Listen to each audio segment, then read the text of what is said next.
Placé sous le thème « Exercice de la médecine au Bénin, hier et aujourd'hui, bilan, défis et perspectives », les journées des médecins du Bénin se veulent un espace d'échange et de réflexion approfondie pour avancer des propositions concrètes visant à améliorer la qualité de l'exercice médical au Bénin. L'initiative va permettre aux participants de mener des débats sur des sujets cruciaux. Le code de déontologie qui réside notre éthique professionnelle, la formation des médecins en rapport avec l'adéquation du monde professionnel,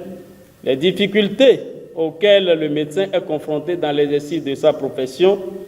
les défis cruciaux de la rémunération des médecins au Bénin,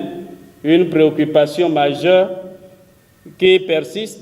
la résilience des formations sanitaires privées et le financement des projets médicaux dans le secteur privé, pour ne citer que ceux-là. Le représentant résident de l'Organisation mondiale de la santé OMS au Bénin, Dr Jean Kwame Konan, a appelé les pays à revenus faibles ou intermédiaires à l'élaboration de politiques et de stratégies pour encourager les fonctions de professionnels de la santé afin d'assurer une distribution équitable des ressources humaines en la matière. L'Organisation mondiale de la santé a observé que les migrations des personnel de santé représente un défi majeur pour les systèmes de santé, particulièrement dans les pays à faible revenu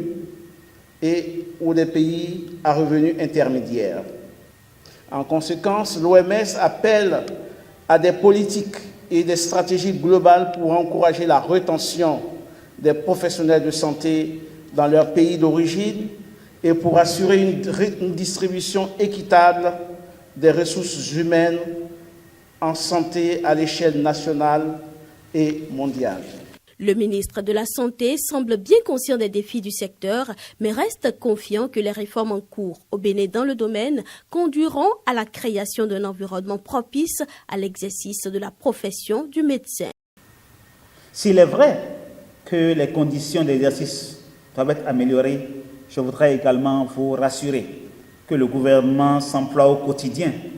à créer un environnement propice avec des incitations pour encourager les médecins à s'installer dans les zones rurales et semi-urbaines, là où les besoins sont les plus pressants. Chers confrères,